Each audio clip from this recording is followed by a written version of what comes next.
turabasuje abakurikiye The Bridge TV tugiye kuganira ku kibazo kijyanye n'ihohoterwa. Turi kumwe n'umwe mu bakozi ba Rwamureke. Tubahaye ikaze, muratangira mutwibwira mutubwire n'inshingano zanyu muri Rwamureke. Murakoze, nitwa Anastase Ndagijimana, nkaba nkorana na Rwamureke ariko biciye muri Rwamunet. Icyo nshinzwe muri aka kanya cyangwa se muri iki gihe nshinzwe wing cyangwa se pariti y'urubyiruko mu kubingejenga cyangwa se mu kubashishikariza ibikorwa bijyanye no guteza imbere uburinganire n'ubwuzuzanye biciye mu buryo bwo guhindura imyumvire y'abagabo n'abasore. Murakoze cyane. Ni gute mubona ikibazo cy'ihohoterwa ndetse n'ingaruka zacyo? Murakoze. Ikibazo cy'ihohoterwa ni ikibazo cyakomeje kugenda gifata intera cyane, kikaba kivuka gishingiye uko sosiyete nyarwanda cyangwa se sosiyete nyafurika ndetse no ku isi hose iteye muri rusange, aho ari sosiyete usanga ibitekerezo byinshi bigenderwaho ari iby'abagabo cyangwa se ari sosiyete iyobowe n'abagabo. Ibyo rero byakomeje kugenda bitsikamira cyangwa se bikandamiza igitsina gore cyangwa se umugore n'umukobwa muri rusange. Bikaba byarakomeje gutera ingaruka nyinshi zitandukanye. Kwima umugore y'agaciro mu kugira uruhare mu iterambere ry'umuryango, kumufata nk'aho ari umuntu w'umunyantege nke ashoboye ibintu, ya mirimo yitwa itari y'agaciro mu rugo, kandi mu by'ukuri usanga ari imirimo ifite agaciro uramutse ugennye mu mafaranga kaba ari kanini cyane.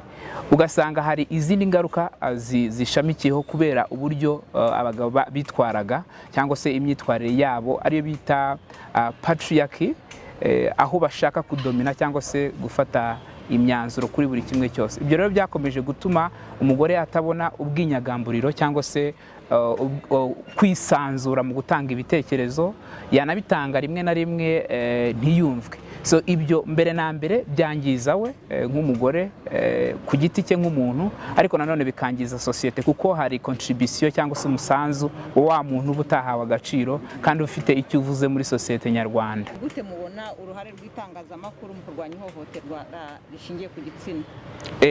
Urakoze cyane. Icyo ni ikibazo cyiza. Yenda nahera cyo kwibaza ngo uruhare rw'itangazamakuru rwakabaye ari uruhe, noneho ni gute turubona. Twebwe by'umwihariko nka Rwamureke, Rwamunet, icyo tubona cyakabaye nk'uruhare rw'itangazamakuru ni ugusakaza amakuru by'umwihariko iyo abantu bashobora kuba bahohotewe, no gushaka ubuvugizi kuri abo bantu, kuko itangazamakuru ribasha kugeraho ijwi ry'umuturage wo hasi atabasha kugera. So uruhare rwabo rwa mbere rero ni ukugira gute, ni ukugerageza gukora ubuvugizi binyuze mu bukangurambaga, mu gusakaza za nkuru, mu kugaragaza uko ikibazo giteye. Noneho uko twebwe tubibona muri iyi minsi, ubona ko itangazamakuru birigerageza gushyira imbaraga mu kugaragaza uko ikibazo cy'ihohotera cyangwa se ihohoterwa rishingiye ku gitsina giteye, no gushaka ubuvugizi ku bantu bashobora kugira uruhare mu kuba batanga ubufasha ku bahohotewe, ndetse no kuba haba gukumira ikibazo kijyanye n'ihohotera rishingiye ku gitsina. Muri rusange navuga ko itangazamakuru tubabona nk'abantu b'abafatanyabikorwa bakomeye cyane mu kurwanya no gukumira ihohotera rishingiye ku gitsina, kuko ihohotera kenshi rikorwa kuba yenda umuntu atazi ko ari no guhohoterwa. Hari igihe umuntu ahohoterwa ibintu akorerwa we akabyakira nk'aho ari ubuzima busanzwe, kubera yuko nta makuru afite. Itangazamakuru rero nk'abantu nyine basakaza amakuru, ikintu cy'ingenzi badufasha cyane ni ugusakaza amakuru.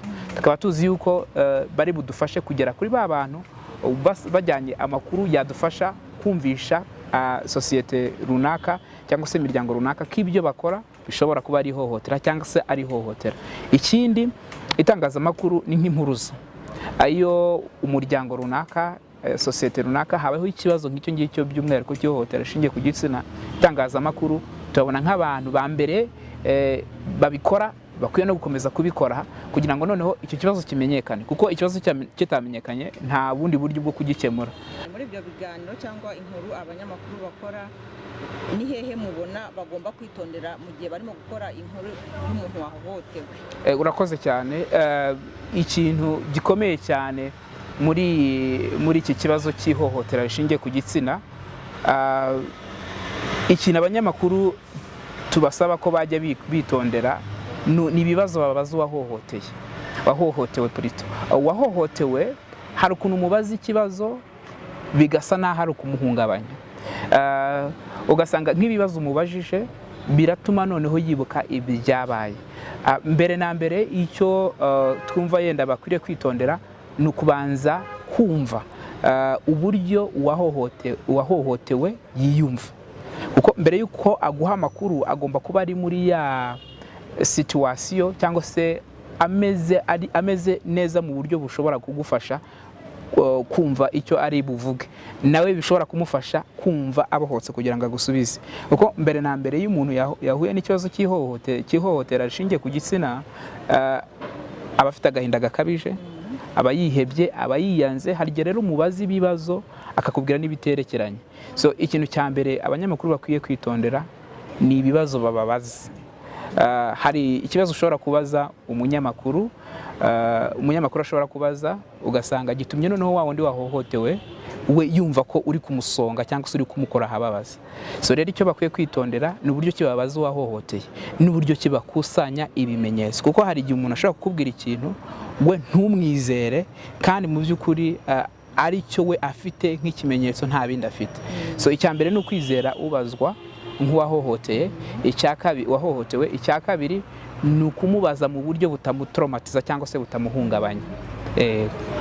Noneho muri ibyo biganiro biba byakozwe uretse kubabaza mu gihe barimo kuganira, nta handi mubona haba hari icyo kunozwa noneho mu gutangaza izo nkuru bahohotewe?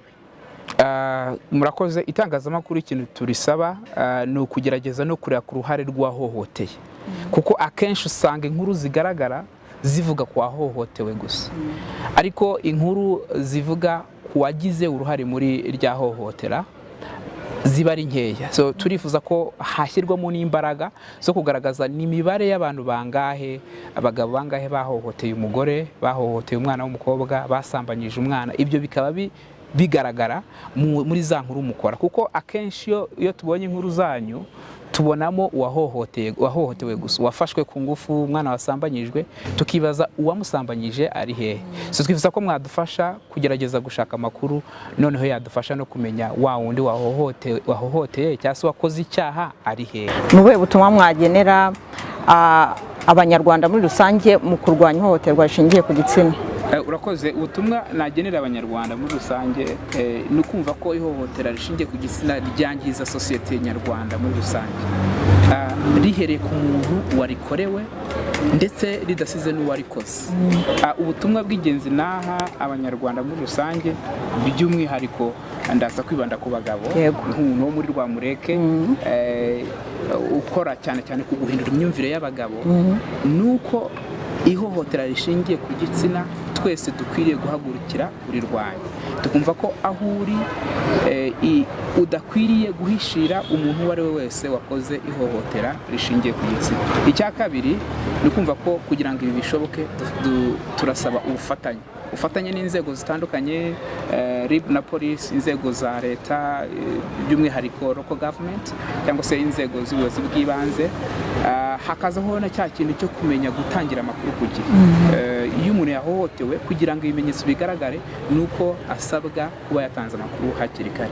So icyo nasaba rero sosiyete nyarwanda muri rusange ni uko twafatanya tukagerageza gukumira ihohotera rishingiye ku gitsina no kurirwanya, dutangira amakuru ku gihe, twamaganya urikora, tudahishira bitajyanye no kuvuga ngo ni uwo mu muryango, ni iki, yaba ari so, yaba ari umwana wawe cyangwa se ari umuvandimwe wawe.